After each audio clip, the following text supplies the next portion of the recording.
গাছে স্প্রে করতে হবে, তাহলে আপনার ফল রেগুলার হবে, নিয়মিত হবে। বোরন পটাশ এগুলোর অভাব থাকলে এমনিতেও ফল হবে না, হইলেও 2-4টা হবে, বেশি হবে না।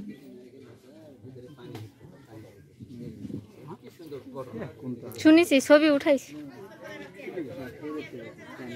আরো কারো সমস্যা আছে? কিন্তু এই যে এই ফাউন্ডেশন ওরা নতুন আসছে আপনাদের এখানে, আরো আগে আসছে, নাম কি জানেন?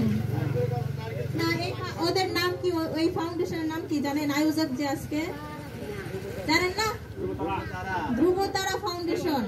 আর আজকে হচ্ছে গণশুনানি।